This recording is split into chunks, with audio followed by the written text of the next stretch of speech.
3, 2, 1. Here we go!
Good evening, ladies and gentlemen. Trent Hart with Anahuac Sports Live. Welcome to Kyle White Stadium here in Anahuac, Texas, as we get kicked off the homecoming week and the Swamp Bowl.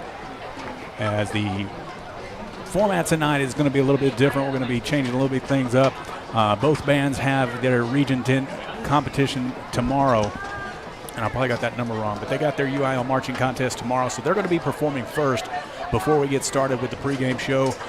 So we're going to go ahead and live stream that so that everybody can see both bands perform. And then we have some different festivities that we're going to be going through during the pregame. So like I said, a little bit different format than what we're used to.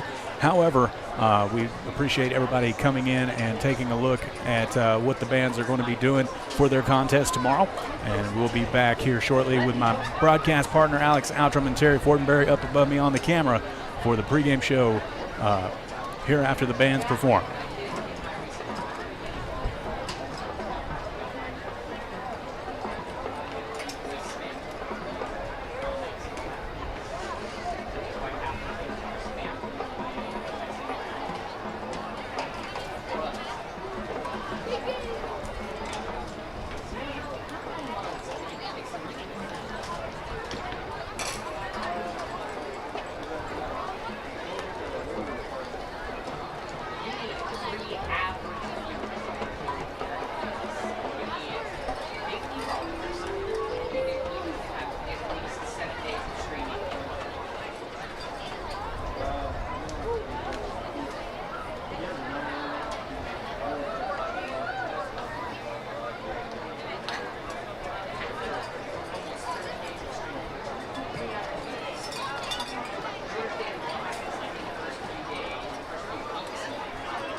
Hey,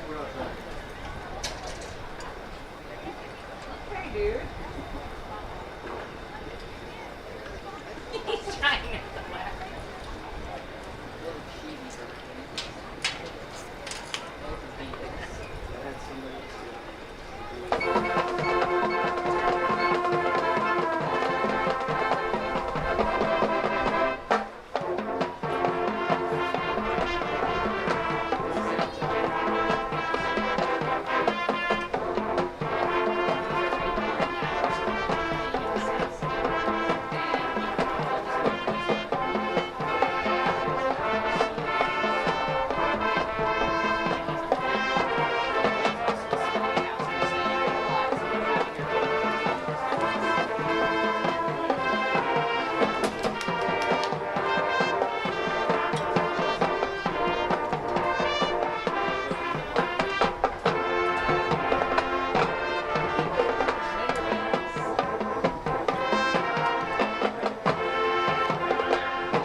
It is very dry today.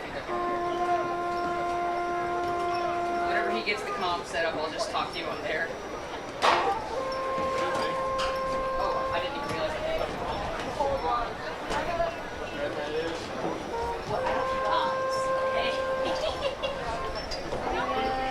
Those don't exist. What are those?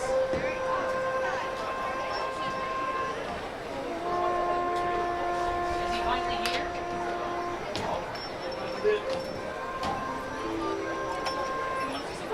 Somebody just made of me. So just a couple seconds ago, somebody emailed me.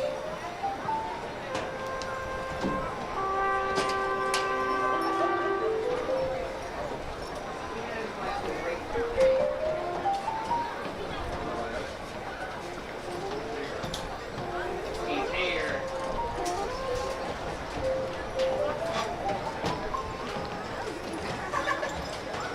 You're about to take a dirt out if you call that.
Want to remind everybody that we will be live with our Texas Farm Bureau pregame show at 7 o'clock. We had to start a little bit earlier because the bands were performing, had a little bit of change in schedule because of all of the homecoming festivities. But we're going to stick right here on the live feed from the field as the teams begin their warm-ups. And again, we'll start our Texas Farm Bureau pregame show at 7 o'clock.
So again, ladies and gentlemen, Trent Hart here with Anahuac Sports Live. We're going to remind everybody that a little bit out of schedule as far as our normal game goes, but we will start our pregame show. Excuse me.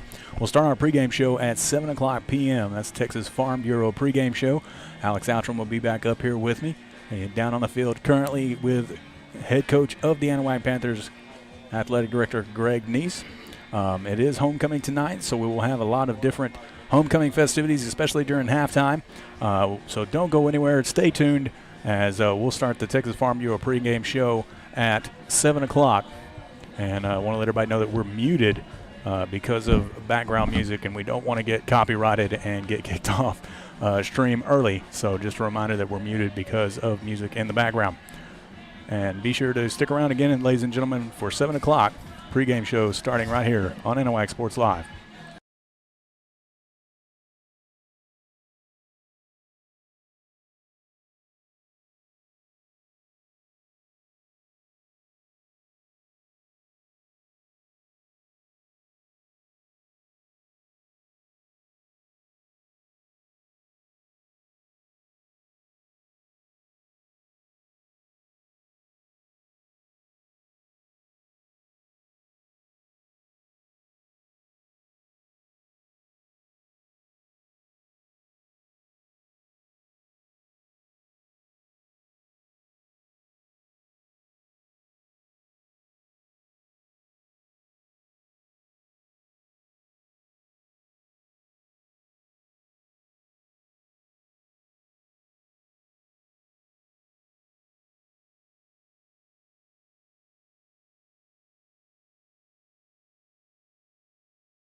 Hey, Ascension.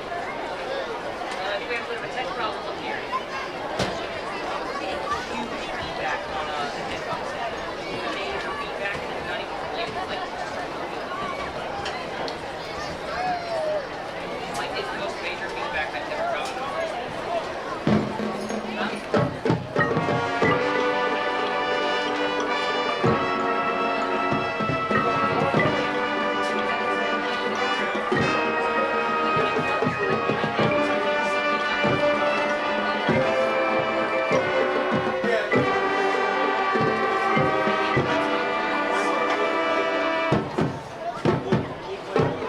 Okay, stop for just a second.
Look at the giant box on top of the stands. Where are you?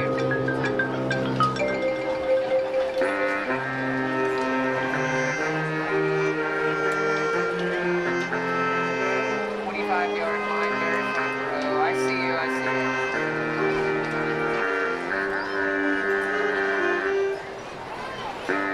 Sorry I didn't get your call on time. I've been working with the tech people up here to try and fix some feedback issues. I guess maybe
3, 2, 1.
Anahuac Sports Live is brought to you by Anahuac Florist, Anahuac National Bank, member FDIC, equal housing lender, Capital Farm Credit, Community Christian Fellowship Church, Chambers County Abstract Company, Coastal Field Services LLC, Four Corner Tires, Gator Garage, Jerry's Seafood Incorporated, Julia Luna Real Estate, KMAX Services, Porter's Wild Game Processing and Alligator Farm, Rebecca Lynn Photography, Amber Villarreal, Insurance Agent with State Farm, Third Coast Martial Arts, the Oak Island Double Bayou VFD Turkey Shoot, Swanky Insurance Agency, Title Services Incorporated, Trinity Bay RV Park and Lodging, Turan Lawn Care, Hillary Auto, Insurance Agent with Texas Farm Bureau, Turn 2 Specialty Companies, and Wilcox Drug Store in Anahuac.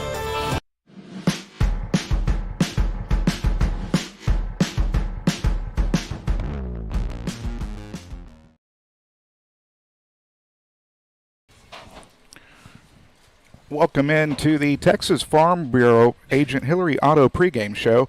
Alex Outram alongside here with Trent Hart from Kyle White Stadium, as tonight Anahuac Sports Live presents the Swamp Bowl of 2022 between the Anahuac Panthers and the East Chambers Buccaneers. Welcome in, everybody. Another fantastic evening of football coming your way. And this one just happens to be the homecoming variety for the Anahuac Panthers, trying to continue and build off of their 30-0 shutout win over Kirbyville last week. A game, Trent, where both sides of the ball looked really good.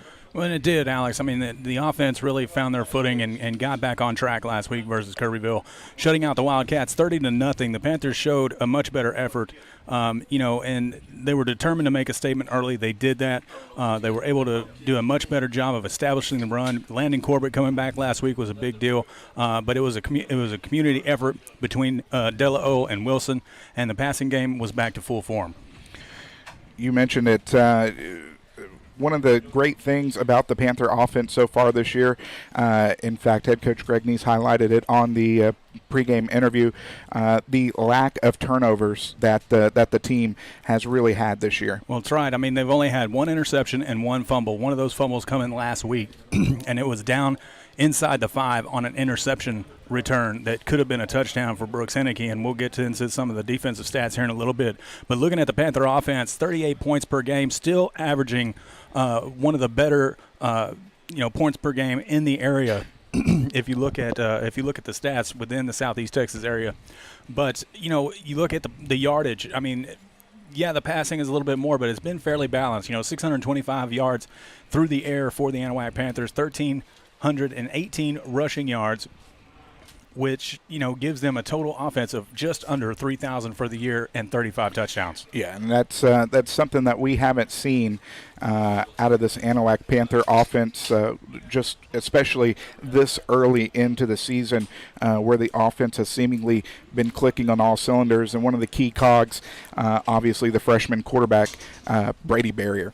That's right. I mean, Brady has been just a phenomenal addition to the Anahuac Panther offense. I mean, it's completely changed the face of what they've been able to do, and they've been able to, they'll be in the shotgun, they'll be in the pistol, and then all of a sudden they'll go under center. And, 107 completions out of 170 attempts, 1,611 yards, 15 touchdowns. And like we said earlier, that one interception, one last week that came close to being his second interception, but unfortunately fell to the grass. But I think he gained 2 points on his quarterback rating from last week. He was at 118. Now he's at 120. I mean, it's just he's a phenomenal athlete and adds so much to this football team. Now, and another key cog to the offense that's been in and out of the offense due to a variety of injuries so far this year, but coming back last week, and that's senior running back Landon Corbett. Well, Corbett's only played 5 games, and, he's had 74 rushes and 500 yards, in those 5 games. So in those 5, he's averaging 100 yards a game. They're trying to take it a little bit easy with him, and understandably so. There's still a lot of football to be left to be played in the season. But 9 touchdowns, averaging just over 6 yards a carry. So it's good to see number 7 back on the field. Also along there, really having just a standout sophomore season, Quandre Coates. That's right. Quandre working out the tight end position, 32 receptions, 462 yards and 8 touchdowns. I mean, he's averaging 14 yards per reception, so he's definitely one of Barrier's favorite targets, and I expect East Chambers to be keen on him tonight. Another one of those talented sophomores that we've talked about, wide receiver Talon Cunningham. Well, when you talk about Talon Cunningham, he is the deep threat for the Anahuac Panthers, or at least he has been the last few weeks. As you can see on your screen, 20 yards per reception. So, I mean, no touchdowns yet, which I expect to change either here tonight or here pretty quick. But 305 yards through the air to Talon, and he's really stepped up in the last few weeks and been a key receiver for this offense. Offense obviously getting a lot of love for the Panthers so far this year, but the defense has really been one of those underrated pieces of the puzzle. It's been different players stepping up week after week after week, including the likes of Brooks Henneke, Kai Till, Robert Bailey, even Quandre Coates, and then, of course, the return of Landon Corbett. Well, Corbett is not quite getting into that safety position, but Javion West has really stepped up in a big way in that position. 41 tackles for him, 3 interceptions, and 6 tackles for a loss for Javion, as you can see on your screen. But he's joined, on that defense by Presley Mouton, like you just said, Garrett Dye, Brooks Henneke with his 5 interceptions and 2 touchdowns.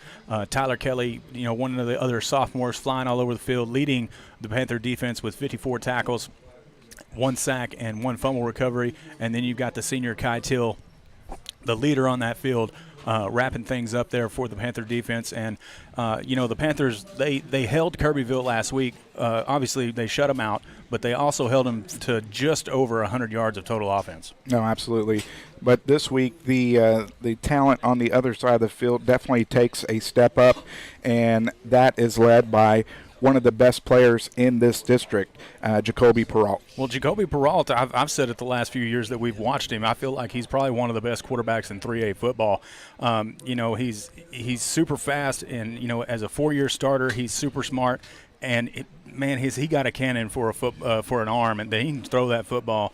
And he's especially dangerous whenever teams force him out of the pocket, or when they get to those design plays that are for him to run the football specifically. But definitely something that the Panthers have got to worry about here tonight. Well, we're going to shoot it down to the field here, and we're going to talk to head coach Greg Neese of the Panthers here for his pregame interview. This week, of course, being brought to you in part by Texas Farm Bureau agent Hillary Otto, the sponsor of this week's pregame show, as we'll be back with more after this on Anahuac Sports Live.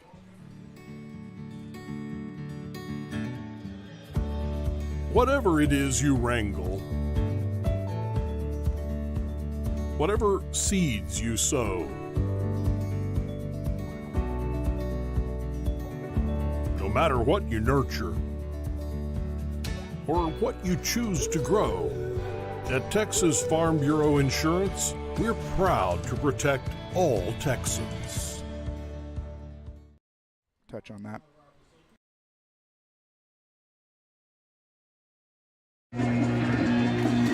Alex Outram back on the Texas Farm Bureau agent Hillary Otto pregame show, joined by the head coach of the Anahuac Panthers, head coach Greg Neese. And Coach, coming off a very impressive performance last week against Kirbyville. Yes, sir. We took to them in the first half, and they did have some good plays. They kind of loaded the box up against the run, so we did have some negative plays in the running game, but it just opened up the passing plays, and we screened them a few times, and our receivers made some big plays. Quandra Coates had a good game. Hit a big, one of his, we call it the Alcatraz screen, and he caught it, went across the field for about 30. Landon had a screen a couple times, so I think with our offense, we might be able to stop a few things, but we got enough good coaches. We're going to figure out what we can do to move the ball. So that was good to see. And our defense posting a shutout. You always like to see that, and we take pride in that. And they had some good talent at Kirbyville. You kept them out of the end zone, so that's good. Looked like it was a good game to get right after a tough one against Orangeville. Moved to 2-1 in district play. Coming into tonight against the East Chambers team, who has been kind of up and down this year, but as always, come in pretty strong. Right, yeah, but their record's good. So they're playing for a district championship. Orangeville beat us a couple weeks ago, and East Chambers is undefeated in district right now. If they can knock us off, they'll play Orangeville the very last game of the year for district championship. So they're accustomed to it. I call them still the king of the district because they've won so many district championships, and they do a great job coaching. And we're friends with the coaches, but tonight when the ball's kicked off, we are enemy combatants, and so we're going to try to win. They're going to try to win. It should be a great contest. Offensive side of the football, we know the quarterback gets a ton of love, but what else have you seen that they do well on the offensive side of the football? Well, I just think their offense that they run, they've had the system for probably 10 years now, and Russ does a very good job. He's very meticulous and with his offense, and they're very well coached. And I still talk about the quarterback. I mean, he's probably the best player in our district right now. Offense and defense, had a pick six last week. So Peralt, he's a great player, and he kind of put the game on his shoulders last year. And we kind of limited them throwing the ball last year, but he broke us down with some runs, and he's just a really, really good player, and he's electric. And what we have to watch out for is when he starts scrambling around, our DB's got to stay with the receivers, because if they look back at the quarterback, that receiver's going to haul that deep, and he can throw it 55, 60 yards. So they score a lot of touchdowns that way. So that's the kind of scary part. Defensive side of the football, they they come out with their D that, like you said, they've been running the same offense. The defense has pretty much stayed the same. What are you expecting out of them tonight? Well, they limited some big plays. Buena racked up some yards, but they limited a lot of big plays last week. They run a 4-3 defense. Their linebackers last year, just to be honest, they were very, very good. And Cooper McKay, he was like one of the best linebackers they've ever had. But they're a little inexperienced at linebackers, but so hopefully we can kind of take advantage of that. They're athletic in the secondary, good up front. Number 88 is a really good player. So, Coach Fontenot, the defense coordinator, does an excellent job scheming, and he always kind of gives us fits. And even when we were at Kirbyville, it was always a dogfight. We beat them 3 out of 4 years there, but it was always a dogfight. We haven't beat them since we've been here, so I think it's more of a mental block. I think we were better than them last year. It's been more of a mental block for our program. So I think we have a great collection of kids right now who they're not intimidated by East Chambers. They're going to play the individual in the uniform and not play the uniform. Homecoming week for us this week, and obviously lots of things going on throughout the week. Some extra energy expected here in the stadium. Yeah. Anything extra you have to do to keep the minds right before the game and even the days leading up to the game? Well, the days leading up, that's when you that's when you have to try to control it. And you talk about what's most important. It's not the parade. It's not the pep rallies. It's not any of that stuff. It's the football game, and that's what everybody's coming to on Friday night. And so it's going to be, I know East Chambers are going to use it for motivation. They picked y'all. Anahuac picked y'all for homecoming. But, I mean, like I was telling Russ before the game, their head coach, well, it was either going to be Orangefield or East Chambers. So we wanted to do it when it was a little cooler, so it happened to be East Chambers. And next year we'll have some different opponents. And so it'll be different next year. But, I think we're pretty focused. We've had a really good week of practice. We're healthy, so it should be a good night. Offensive side of the football, we know Landon Corbett's going to be getting some run tonight. So what kind of things are you going to be looking to key in on? Well, we are going to try to establish a run, but, our receivers got to make some big plays too. So we can't be one-dimensional. But at Orangefield, we're very one-dimensional. We didn't have Corbett in the backfield, so we were primarily pass, and that was partly my fault. We should have stuck with the run a little bit, but that was just a weird night against Orangefield. Everything kind of went their way, and but I expect us to be more balanced tonight, and that's the game plan going in, and we'll see how it rolls. Defensive side of the football, you mentioned earlier the importance of the cornerback play. How about up front? What are you trying to do up front with your beef? Well, up front, I think we may have the advantage on them. They do have good running schemes. They're gap schemes. They'll be doing a lot of blocking down and pulling people, and they'll run right at you and try to go around you. Peralt runs a little speed option sometimes too, so that's always difficult. And then the most scariest thing is when the play breaks down, if it's a pass play, and he takes off running. So, and I know Coach Southern's going to run his quarterback tonight. There'll be a lot of design runs. And hopefully we can kind of negate some of those plays, because if he gets loose and they get the momentum, it's going to be it'll be a tough night. It might be a shootout. So is it something where you try to run a spy to be a little bit different to track Peralt? Well, yeah, I think there's a couple defenses where in certain situations we're looking for a spy, but there better be, up front we should have about 6 spies on the quarterback. A 4-down lineman, 2 outside backers, and our 2 inside backers, 4 down linemen. So they better be spying the quarterback, and he's tough to tackle one-on-one. So the first guy, usually he bounces it off. So we worked all week and focused all week on, wrapping up the legs and holding on till your help gets there. And if our first guy can make the tackle on him, that will be to our advantage. As always, Coach, keys to victory in tonight's contest. Well, not to jinx us, but we haven't really turned the ball over very much. I think we got a couple fumbles and 1 interception, so we've been taking care of the ball. We got, if we take care of the football and take care of our opportunities when we get inside the red zone, that's kind of been our nemesis this year and even last year against them. We get inside 20 and we don't score. I don't have a field goal kicker like last year. Sanchez, he could bang one from 40. So we don't really have a field goal kicker. We got to execute on 3rd down and 4th down. So if we're able to do that, it'll be a good night for the Panthers. All right, Coach. Well, as always, we appreciate the time before the game, and best of luck in tonight's game. All right, thank you, Alex. Head Coach Greg Neese of the Anahuac Panthers, as we'll be back with more of the Texas Farm Bureau Agent Hillary Auto pregame show after this on Anahuac Sports Live.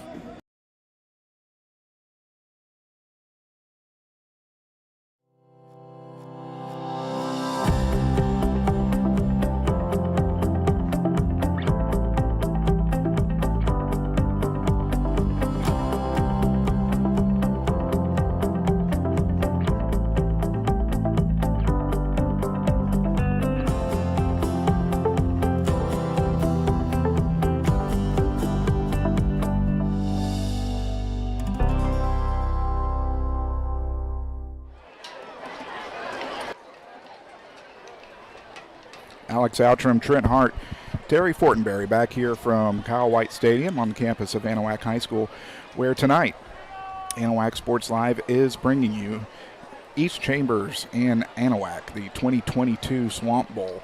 And Trent, we went over a little bit about what the Panthers have done well. East Chambers coming in undefeated in district, 2-0. They've got some pretty solid key cogs. We mentioned a little bit about Jacoby Peralt, but they have some skill positions that have played very well this year. Well, they have senior wide receiver Peyton Anderson. He's one of their deep threats, and there's a reason why East Chambers is successful, or at least they have been over the last 10 years or so.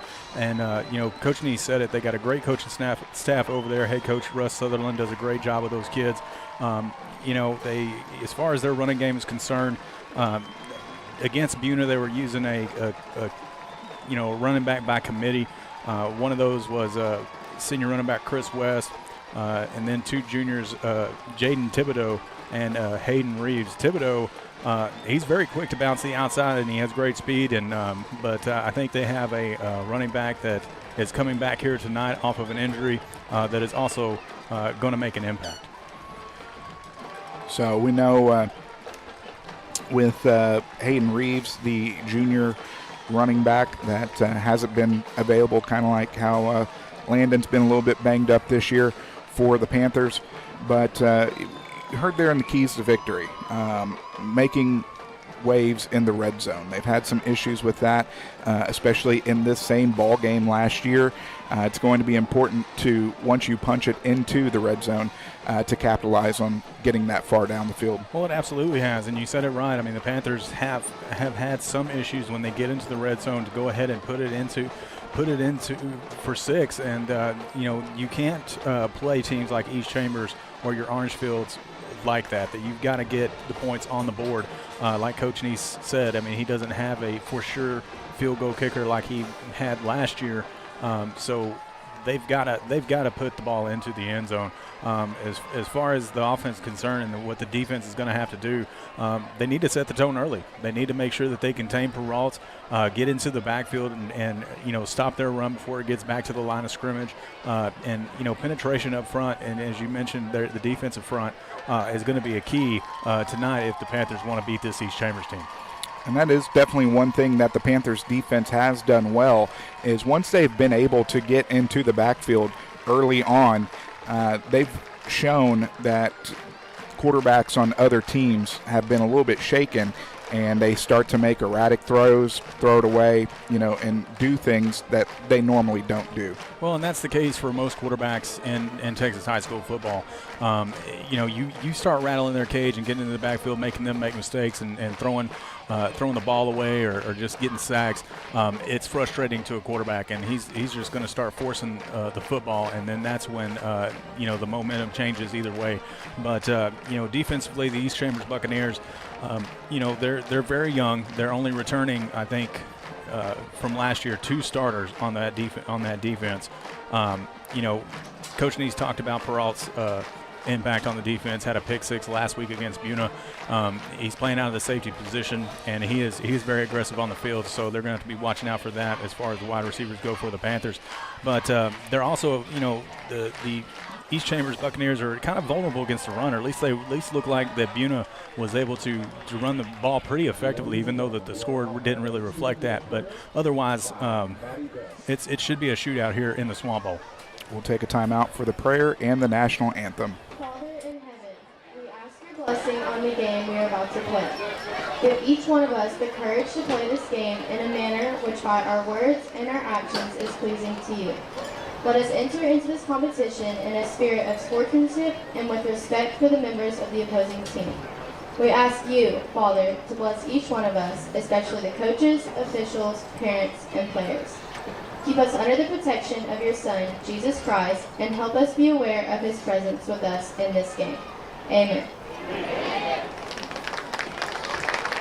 Now we'll have the raising of the flag by FFA members Aubrey Andrews, Kira Beecham, and Maddox Absher, and the playing of our national anthem.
Pride of Anahuac always doing a fantastic job with the national anthem as we are getting set here for tonight's matchup between East Chambers and Anahuac as the captains will be meeting at the center of the field.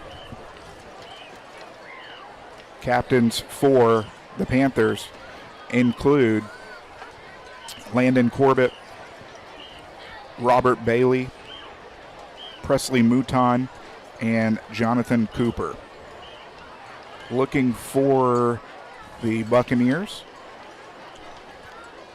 Garrett Reeves, Peyton Anderson, Gerald Smith, and that does look like Jacoby Peralt out there. Is he wearing number 2 tonight instead of 15? Does look like he is wearing, well, he's got the jersey kind of up, so I can't tell. Looks like I have to he wait is. till he turns around.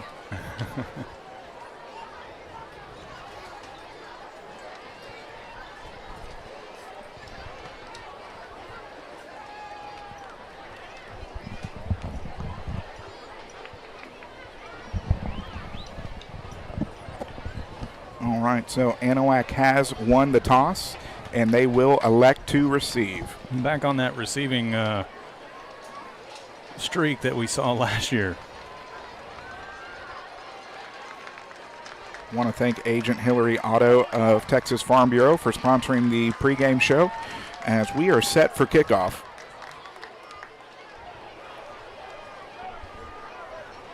Here from Kyle White Stadium. Panthers are going to be in their black jerseys with gold numerals, white trousers. They've got black trim, white helmets, gold logo outlined in black. As for the Buccaneers, they're going to be in their all-white uniforms, white jerseys, white trousers, green numerals outlined in yellow. Panthers are set to take the field. Back deep for the Panthers, KJ Moore and Talon Cunningham set back to receive the opening kickoff. Handling the kicking duties for the Buccaneers, Leonardo Avila, the junior. Fantastic turnout tonight from the home side as the Panthers definitely stacking the seats tonight for homecoming. See all sorts of mums and garters, and also quite a bit of pink for pink out. It's always exciting when you have a homecoming game, especially when it's against a rival. Pooch kick is going to be fair caught and caught together. That's some good teamwork between Landon Corbett and Thomas Delo. So Panthers setting up shop at their own 40-yard line. Good starting field position. Well, I'm surprised that East Chambers didn't even try the onside there. They did it against Una last week. Nonetheless, Panthers looking to get started here early. Brady Barrier at quarterback. He's going to send out wide receivers wide. 4 wide, 2 to each side. He's offset to his right by Landon Corbett. He's going to get it straight up Broadway. Is going to pick up 4. Will bring up 2nd down and 6. Well, you saw the defense kind of bite, thinking that the Panthers were going to pass there. And I would expect to see Landon Corbett a lot more here tonight. Expect those scab plays especially. Healthy dose of running backs this evening. Cunningham's going to come to the near side. Robert Bailey to the far side. Now he's going to, that's Quandre Coach to the far side. Robert Bailey now here to the near side. And very quickly, Greg Neese does not like what he sees, and he's going to call the first timeout of the ball game with 11:24 remaining here in the first quarter. So we'll take it with them, as we'll be back after this on Anahuac Sports Live. Custom processing, professional guided hunts, hide tanning, and gator merchandise. Porter's Processing and Alligator Farm offers a personal experience like no other. Locally owned and operated in Anahuac, Texas since 1987, Porter's has been Southeast Texas' premier choice for any hunting adventure need. Now offering full-service processing of gator, deer, beef, hogs, and other wild game. Make Porter's Processing this hunting season's one-stop shop. Visit them today at portersprocessing.com or call 409-267-8413. Back here from Kyle White Stadium, where with 11:24 remaining in the first, Barrier is out of the gun.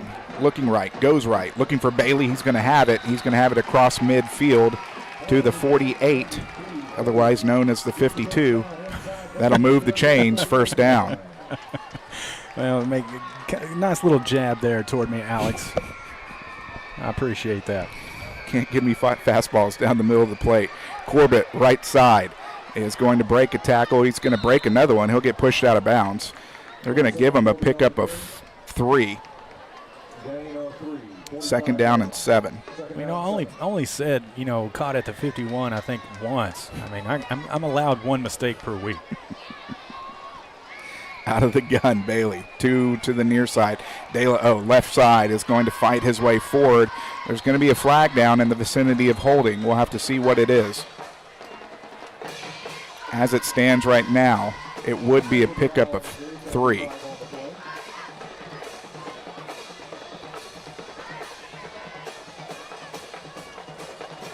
Hearing hold, and it is going to go against Anahuac. 10-yard penalty will be the first penalty of the ball game against the Panthers. We'll bring up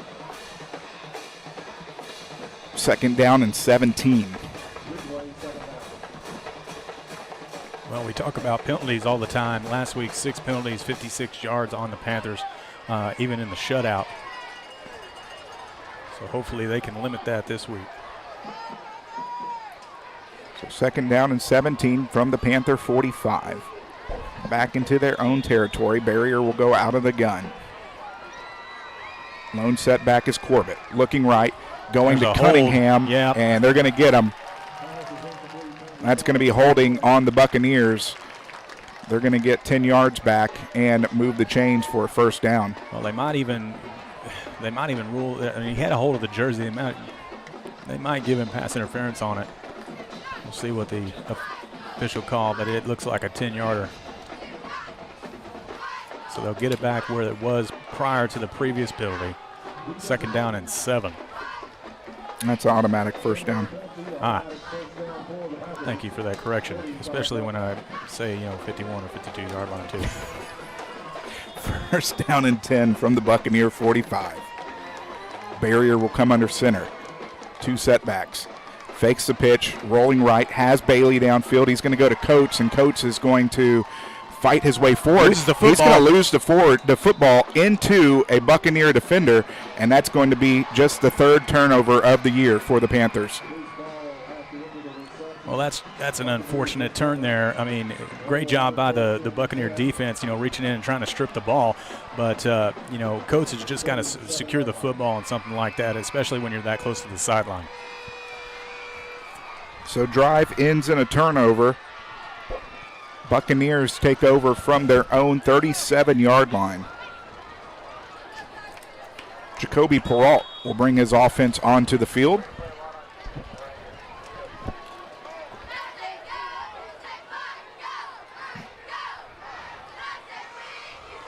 Out of the gun, fakes the handoff. He's going to keep it straight up the middle. He's got room.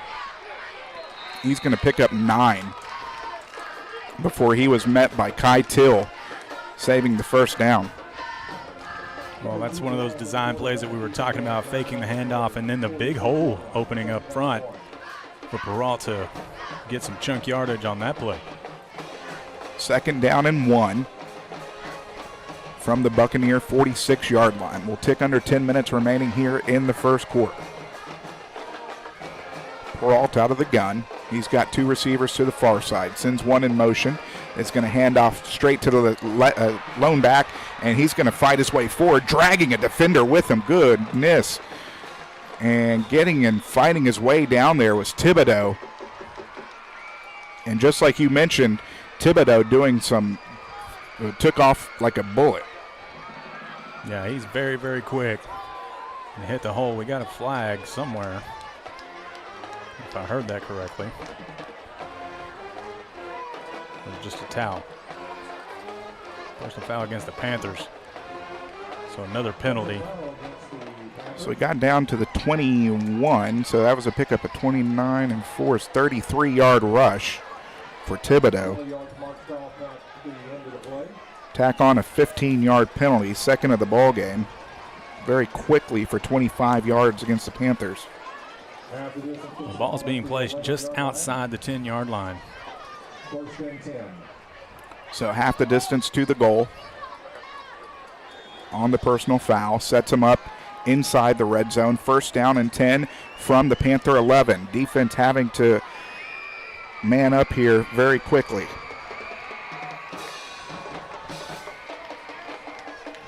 Thibodeau is the lone setback. 3 wide to the far side.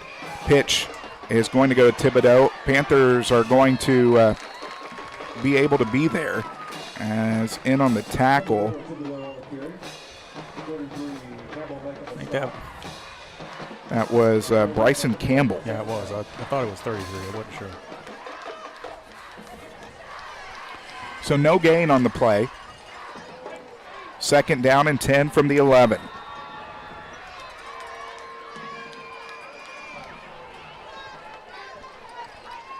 Out of the gun, sends a man in motion, fakes it. He's going to keep it himself. Peralt is going to be met at the 9. He's going to fall forward to the 8. That's going to be a pickup of 3. Well, are you marking it at the 7? That's what I'm seeing. Okay, so a pickup of 4 brings up 2nd down and 6. 2 rushes, 13 yards for Peralt.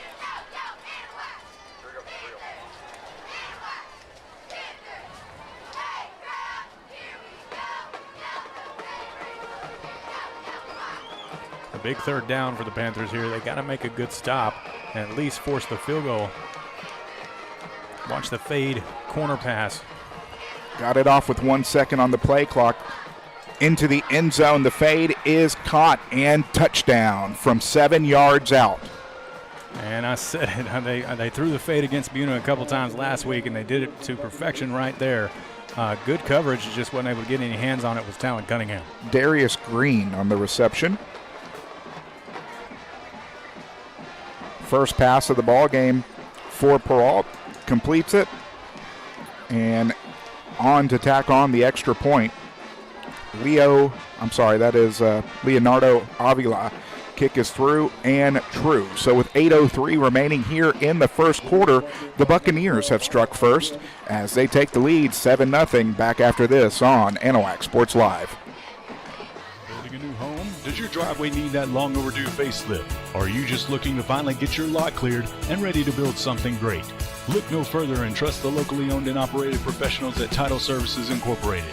No need to hire multiple contractors. Title Services does all phases of residential and commercial land clearing, house pads, ponds, dirt and rock delivery, and demolition. Call for a free estimate, 409-267-1057, or visit them on Facebook at Title Services, Inc.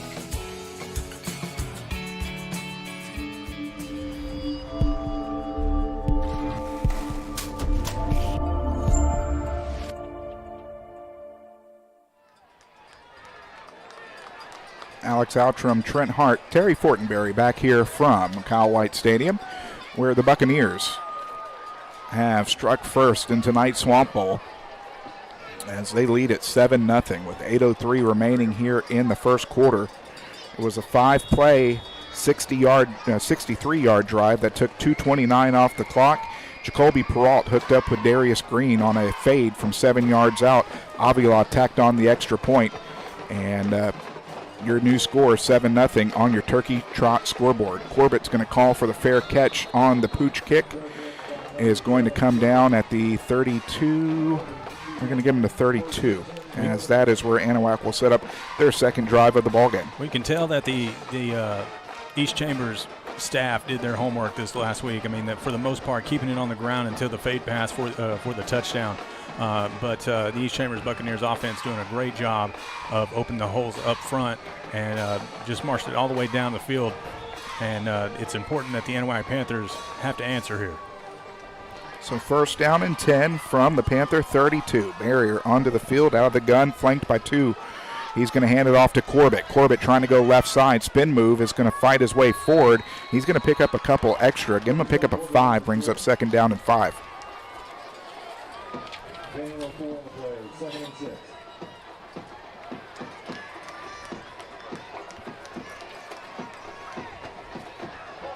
So it looks like it was a pickup of 4. Brings up second down at 6.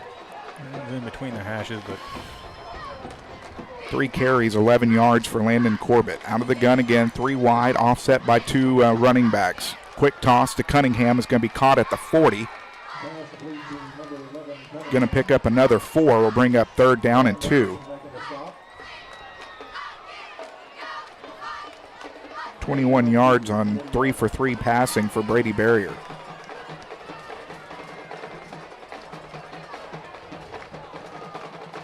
Definitely expect a scat run play here. Third down and 2. Barrier under center. Jumbo formation. Corbett the lone setback. Pitch right. He's going to have it and more. 45-50 is going to get dragged and knocked out of bounds. They're going to say he got knocked out of bounds at the 48. Well, and that's the type of running that we've expected out of Landon Corbett all year long, and what we've seen him do year after year up until this point. Pick up a 12, moves the chains, handoff. De La O is going to fight his way forward, dragging some East Chambers defenders with him. This looking more like the Panther running game. Picks up 11, once again, back-to-back first downs. First rush of the ball game for Thomas De La O. Well, it's a good fake there to Corbett. The defense definitely bit on the handoff to the outside, and then giving it up to De La O up the middle. It was just a good design run there. Barrier under center. Lone setback is Corbett. Pitch right. Across the 35. Has a blocker. 30. He's going to get pushed out of bounds at about the 28. We'll see if they give him the marker. Looks like it. Looks like it. Pick up a 10. Back-to-back first downs for the Panthers.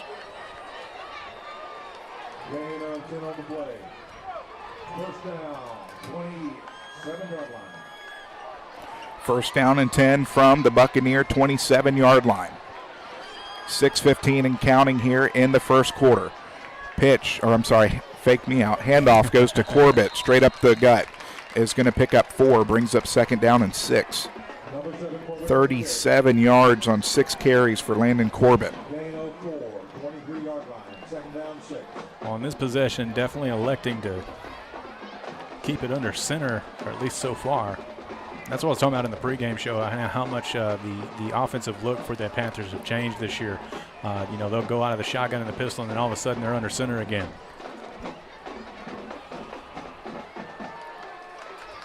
Second down and 6 from the Buccaneer 27.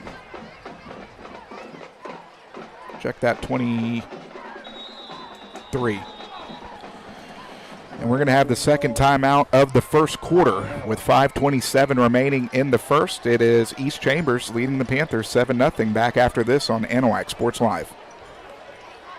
Since 1948, Wilcox Drugstore has been the Anahuac area's most experienced and trusted pharmacy. Continuing its long-lasting reputation for personal attention to all your medical needs, Wilcox Drugstore offers counsel, refills, transfers, compounding, flu shots, and delivery.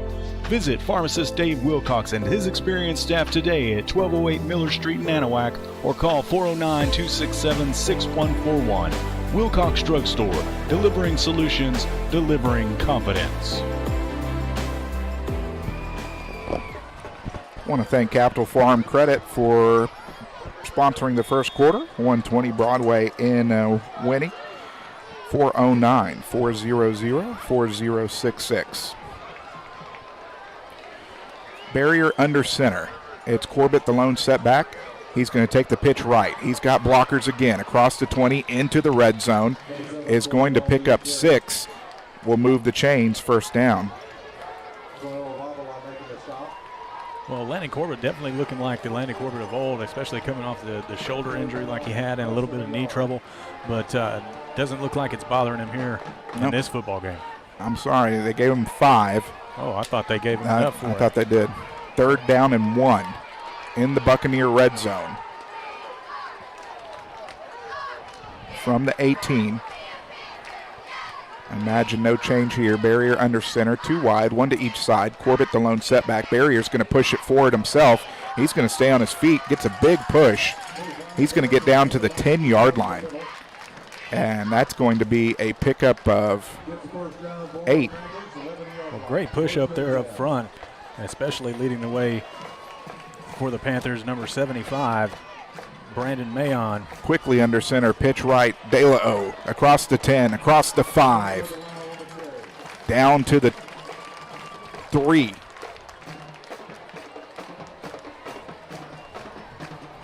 It's going to be a pickup of 8. Second down and 2 from the Buccaneer 3. Second carry for De La O for 19 yards. Barrier under center, 2 wide. It's going to move Cunningham inside. Barrier under center. Pitch right to Corbett. Corbett's going to cut it into the end zone. Touchdown, Panthers, from 3 yards out.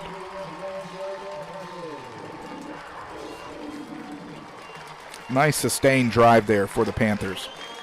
Well, and that's what I was talking about. They needed to answer back. Really, it was really crucial. I expect this game to go back and forth. And if one team, starts getting momentum over the other as far as, not being able to answer, then we'll see this game quickly fall toward that favor.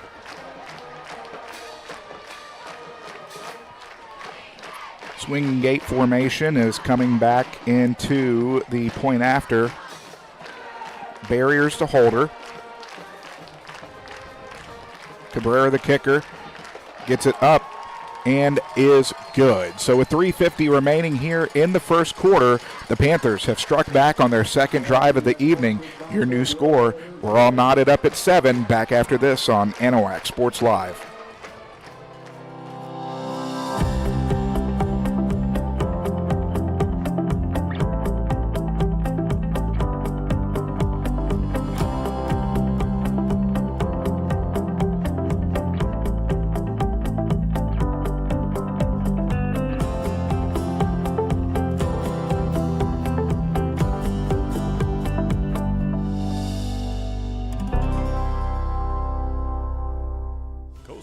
Field Services, Southeast Texas' go-to company for right-of-way mowing, land clearing, site preparation, industrial commercial herbicide application, and industrial commercial site ground maintenance. No matter what your property maintenance or clearing needs are, you can rely on the professionals at Coastal Field Services. For more information, call 832-900-9800 and visit them at coastalfieldservicesllc.com. Alex Outram, Trent Hart, Terry Fortenberry back here from Kyle White Stadium, where the Panthers have knotted things up at 7 here with 3:50 remaining in the first quarter. Cabrera is going to get under it. End over end kick is going to fall to the 15, across the 20, 25, and bouncing off a defender is Peralt. No, I'm sorry, Gerald Smith. And Gerald Smith is going to bounce off the defender, picked up about another 10 yards. So pretty decent field position for the Buccaneers starting their second drive of the evening. It was a 9-play, 68-yard drive that ate up 4:13 off the clock. Landon Corbett took a pitch right, walked into the end zone from 3 yards out. Cabrera tacked on the point after.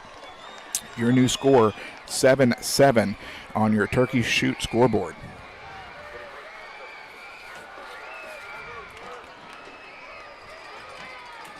Peralt under center from their own 38. Pitch right. And flag is going to come in from way downtown. Most likely a hold, if I was just guessing. It is going to be holding on the call. And I would imagine their head coach Greg Neese is going to send them back. They will. We'll bring up 2nd down and 10, second penalty of the ball game for the Buccaneers for 20 yards. We'll bring up 1st down and 20. Appreciate everybody following us on Facebook. If you haven't done so yet, head over to our Facebook page and like and share the YouTube link that is posted in our Facebook page. And if you're watching on YouTube, if you haven't done so yet, hit that subscribe button and that notification bell to let you know that we'll be live at any point, and you will get that notification. So 1st down and 20. Peralt with 4 wide. Looking downfield is going to connect at the 35. That's going to be a pickup of 6. Second completion to Darius Green. Peralt 2 for 2 for 13 yards. Brings up 2nd down and 13. But it was a 6-yard. Yeah, that's what I got. Second down and Peralt sets back, looks right, has his man, is going to complete it at the 45. We'll see if they said he made a move back. Well, got the side judges standing around the 44. 44. So that's a pickup of 10.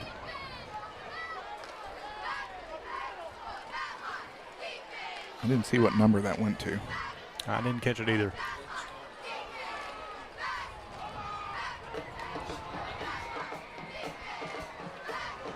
Put that there. 3rd down, big 3rd down here for the Panthers. They want to shut down this Buccaneer offense. Under pressure, unloads, complete at midfield, is going to get across midfield and taken out of bounds on the reception. Number 1, Peyton Anderson.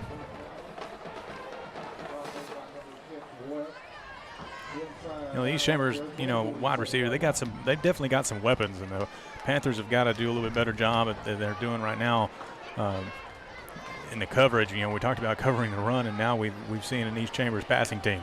1st down and 10 from the Panther 47.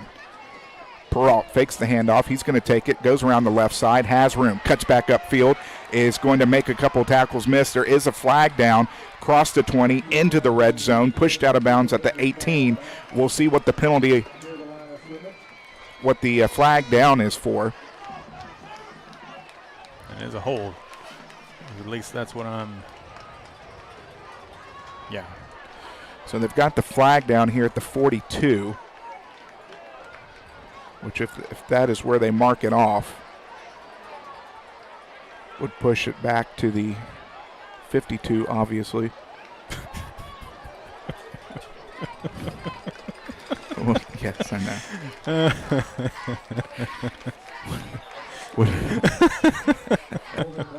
He's going to do it all night to me, folks, so you just might as well get used to it. Nah, I didn't get to last week. So that'll be first down and 15. Third penalty of the ball game for the Buccaneers. All three have been the 10-yard variety. First down and 15 back from the Buccaneer 48. Peralta out of the gun. He's got 4 wide. Offset to his right. Handoff is going to be faked. Looking downfield under pressure. Gets away. Evades the pressure unbelievably. Is still on his feet somehow and is going to get rid of it. My goodness. Well, that is some athleticism right there. It definitely is, and I talked about it. He's dangerous when you force him out of the pocket, and he made quite a few moves there when he was in big trouble for a huge loss. But, able to scramble away from it and throwing the ball away to the sideline, preventing the Panthers from coming up with a huge sack there. Wow. And really, you got to credit the Buccaneers there. Usually when plays break down, especially that long, you eventually see a holding. But Peralta was able to dance in and out of traffic and eventually unload it out of bounds. Credit to the Panther cornerbacks, too, making sure that nothing was available downfield. Second down and 15 from the Buccaneer 48. Sends a man in motion. Peralta out of the gun. Looking downfield. They're going to have movement or timeout. I saw the timeout signal, but I saw the flag come out. It is false start against the East Chambers. So it was movement. Brings up second down and 20.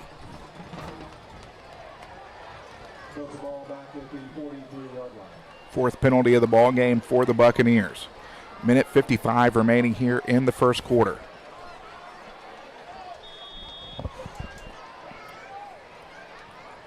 Buccaneers at their own 43. Golden opportunity here for the Panther defense to be able to shut down the Buccaneer offense and get the ball back. They'll be looking for Peyton Anderson. Rolling right, under pressure, and going to unload it, and is going to be sailed out of bounds. Is going to fall incomplete, and now it's going to be third down and 20. First third down attempt of the ball game for the Buccaneers.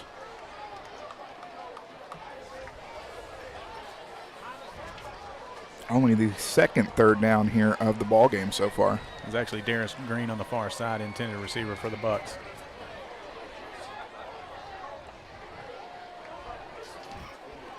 He's got a good rapport with Darius Green and Peyton Anderson, both seniors. 4 wide for the Buccaneers. Sends Gerald Smith in motion.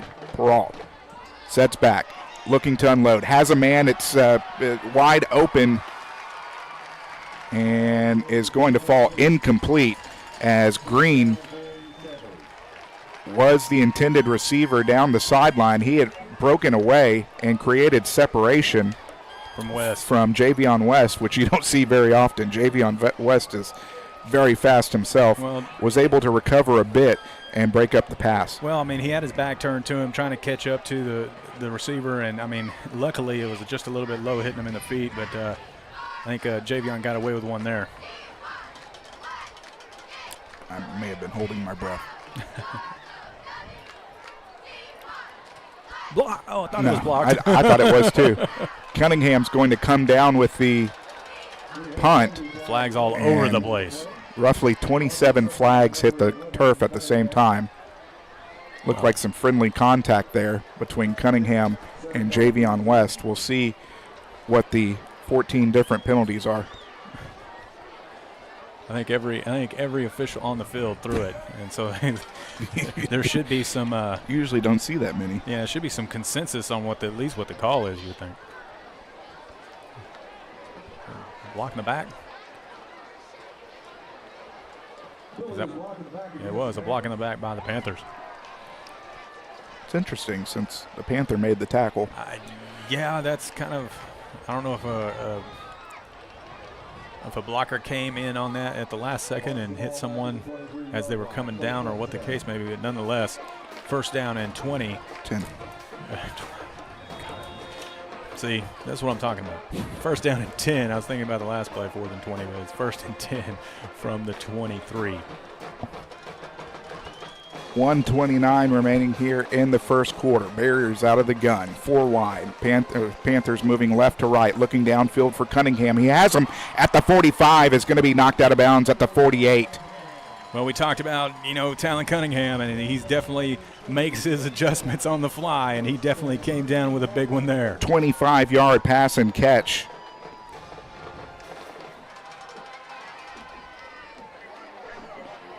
Barrier under center.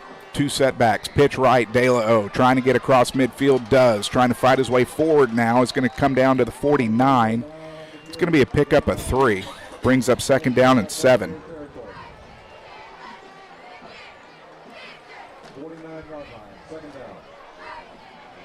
4 for 4 for Brady Barrier for 46 yards. 6th first down of the first quarter for the Panthers. Second down and 7, just across midfield. Barrier looks left, throws left, has Bailey across the 35-30, 25-20. It's going to be a foot race to the end zone. 10-5, end zone, touchdown. Nope, they're going to say he stepped out of bounds. Oh, wow. Did he signal? I never saw him signal touchdown. Well, and I know I did on my screen. Touchdown from 52 yards out. No, I'm sorry. From 49 yards out.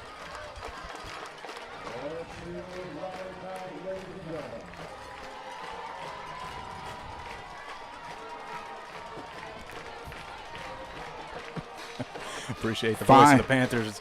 5 for 5 for Brady Barrier. They're going to fake the point after.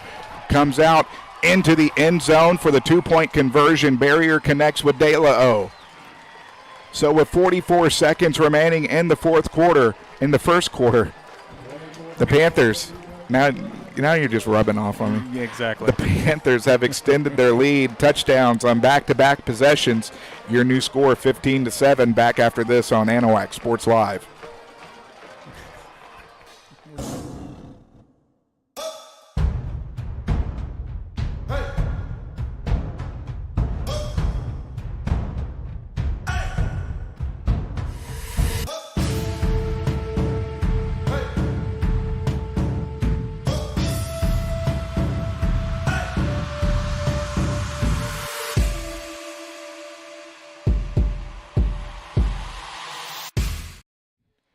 I want to let everybody know that we appreciate everyone tuning in tonight. If you want to donate to the channel, you can get us on Venmo at AnahuacSportsLive, CashApp, $, AnahuacSportsLive, or the QR code for our PayPal. We appreciate all of the donations, which helps to keep this broadcast free to everyone within, well, I wanted to say Chambers County area, but all over the world, actually. Kick is going to fall to the 15 across the 20-25. And trying to break some tackles, will not be able to this time. Stopped at the 28 after forward possession. 77 yards on 5 plays. Took a nice 45 seconds off the clock. And it was a 49-yard pass and catch from Barrier to Bailey. 2-point conversion was good on the throw from Barrier to De La O. Makes your new score 15-7 on your Turkey Shoot scoreboard. And ladies and gentlemen, if you haven't done so yet, go over to the Oak Island Double Bayou Volunteer Fire Department Facebook page. Get all the information on tomorrow's Turkey Shoot that'll be at the Double Bayou Community Building. Peralta out of the gun. End around is coming around, going to cut up. My goodness, as boy, he stopped on a dime, cut it up. Is going to end up picking, I want to say 2, maybe 2. 1.5. We'll give him 2 yards on the carry. As that was Smith. shout out to Robert Ramirez watching from Fort Worth, and another person watching out of Waco, all over the state. So East Chambers is going to be content letting it go to the second quarter. So will we. Anahuac leads East Chambers 15-7 on the 2022 edition of the Swamp Bowl. Stick around, second quarter right around the corner. Back after this on Anahuac Sports Live.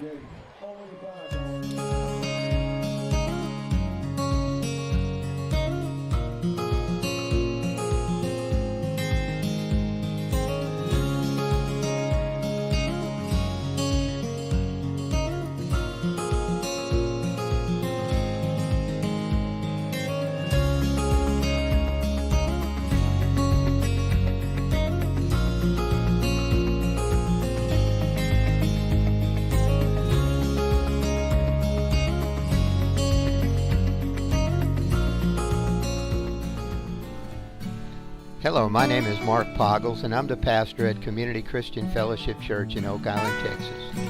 I would like to personally invite you to join us for Bible study during the week and our church services on Sunday morning. We have a nursery for the little ones, and our church family will greet you with a smile on their face and a loving heart. Come and celebrate with us as we study God's Word and give Him all the praise and thanks He deserves. Hope to see you there. Take care and God bless. Go Panthers!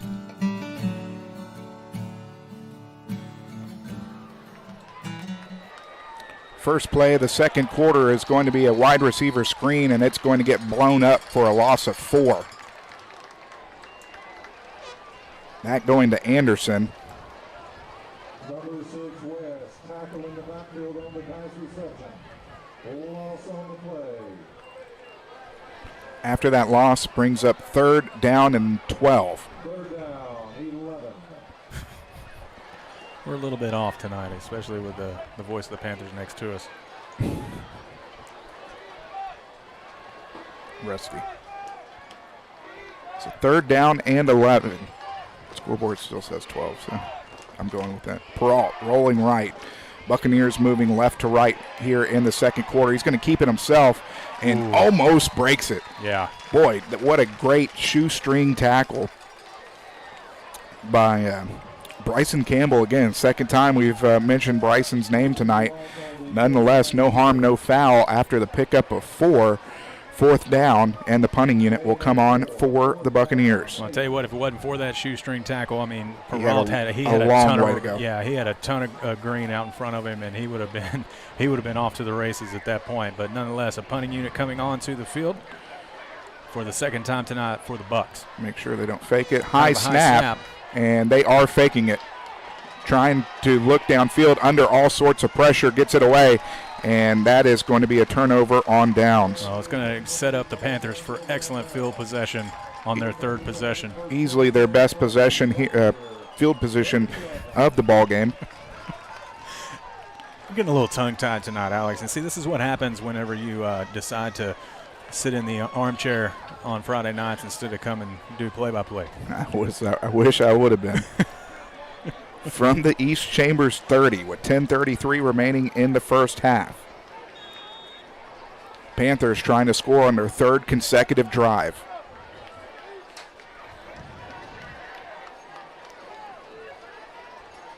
Four wide, trips to the near side, including Corbett, Cunningham, and Bailey. Corbett goes in motion. He's going to get the pitch around the right side. 25 is going to get knocked out of bounds at around the 21 or 22. We'll see where they spot it. Either way, it's going to be a good pickup and bring up 2nd down and short. They're going to say the 22, so give them a pickup at 8. That was a good fake there. Barrier faked me out. Quickly, pitch left. Landon cuts it up the middle. He's going to pick up the 1st down. He's going to go down after a pickup of 6. Move the chains. 9th 1st down on the first half for the Panthers. 60 yards on 10 carries for Landon Corbett. Panthers moving quick. 4 wide, 2 to each side. Barrier, quick toss right side to Bailey, and Bailey's going to drop it. That's going to be incomplete. Yeah, that was a forward pass on that one, no doubt about it. I'm not going to argue forward passes anymore. I saw one last night actually, where in the 8th grade game where it was almost identical, and everybody just kind of stood around and looked at the backwards pass, and eventually Chambers picks it up and puts it into the end zone. It was like deja vu. 5 of 6 for Brady Barrier for 95 yards and a touchdown. 2nd down and 10 inside the Buccaneer red zone. From the 17. Barrier out of the gun, looking right, throws right, has Bailey. It's going to be knocked away. Nice job on the defensive side of the football by Jaden Thibodeau. So 3rd down and 10 from the 17. The Buccaneers now trying to amp up their defense a little bit more. Definitely, I mean, you get great field position. I don't think it's time to get away from the run game, but 3rd down and long here, we're definitely probably going to see a pass play. Probably looking for a screen here to the near side. Clock stops with the incompletion. 3rd down and 10. Back-to-back incompletions for Barrier. 2nd, 3rd down. Rolling right, inside screen, just as you called it, but isn't going to go anywhere. And he's going to fall forward for a pickup at 1. Coates. And I don't expect the field goal unit to be coming on for the Panthers here. They will be going for it on 4th down. Oh, I thought he fell for it. Well, that's in between. No. Give him the yard on that one. 4th down and 9. 9:30 and counting here in the first half.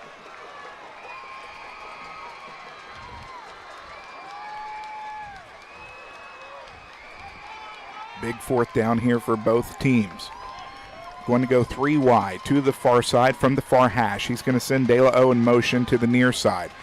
Throw straight down the seam to Coates. Touchdown from 17 yards out. What a great play call there. Definitely was. Definitely was. I mean, sending De La O in motion down here, you expected the pass to go to him. I mean, I was looking that way. I didn't even expect Coates up the middle, but great bullet pass and pull down by Quandre to get it in for 6. Well, Brady knew exactly where he was going with the football, and there was no one around Coates. Hauled it into the end zone. De La O from the swinging gate formation is going to punch it in for 2 more. Back-to-back 2-point conversions and 3 straight touchdown drives has the Panthers leading the Buccaneers 23-7 with 9:07 remaining in the second quarter. We'll be back after this on Anahuac Sports Live.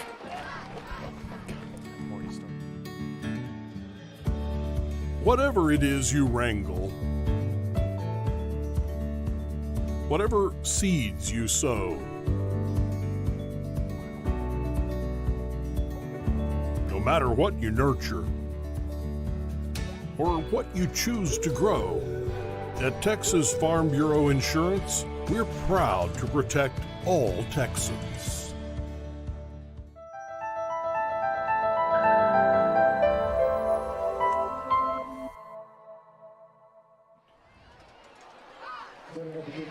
And welcome back, ladies and gentlemen, to Anahuac Sports Live, where the Anahuac Panthers lead at 23-7 over the Bucks on your Oak Island Double Bayou Turkey Shoot scoreboard. And the turkey shoot will be held tomorrow, October 15th, 11 to 4 at the Double Bayou Community Building, 409-277-3345, or visit them on their Facebook page at OIDB VFD.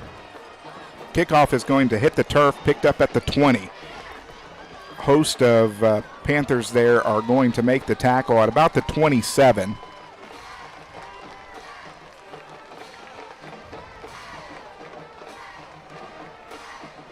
Five plays went 30 yards, 3:38 off the clock. It was a 17-yard seam route right down the middle of the field from Barrier to Coates. De La O converts his second 2-point conversion of the evening. Your new score, 23-7 on your turkey shoot scoreboard.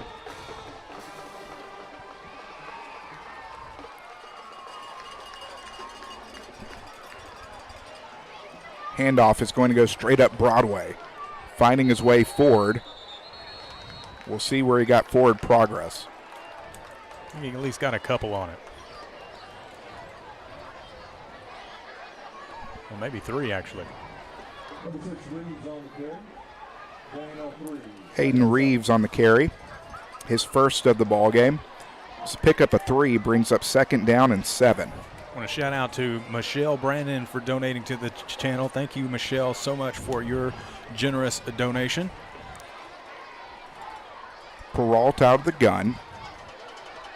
2 wide to the near side. Rolling right. Looking downfield. Has his man. Anderson's created separation, and he has him. He's going to take it to about the 27.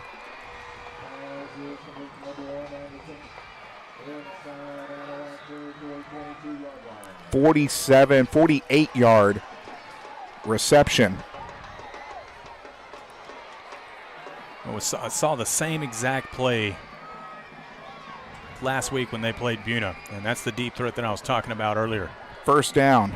Peralta, handoff. Reeves is going to be met at the 20. He's going to pick up 2. We'll bring up 2nd down and 8. And I talked about Peralta's cannon. We saw it right there. Not quite the big pass that we saw last week against Buna, but dang, when he sets his feet and lets that ball fly, I mean, it definitely hits the target well downfield. I mean, it's impressive to watch. So very quickly, the Buccaneers looking to strike back deep in Panther territory, trying to knock into the red zone. 10 seconds on the play clock. 7:35 and counting on the game clock here in the first half. Handoff. Reeves straight up Broadway, finding his way forward. He's going to fall forward to the 15. It's going to be a pickup of 6. We'll bring up 3rd down. Well, and I wouldn't be surprised to see another fade pass to the corner of the end zone, given where the ball is placed. So 3rd down and 2. No. 2, 3. 3. Peralta out of the gun. Offset to his right by Reeves. Fakes the handoff. Peralta taking it straight up the middle. He's going to get enough, and he's going to fight his way forward. He's going to get at least the 10. We'll see where they called it. It looks like they called it at the 10. So that's going to be a pickup of 6. Move the chains. First down.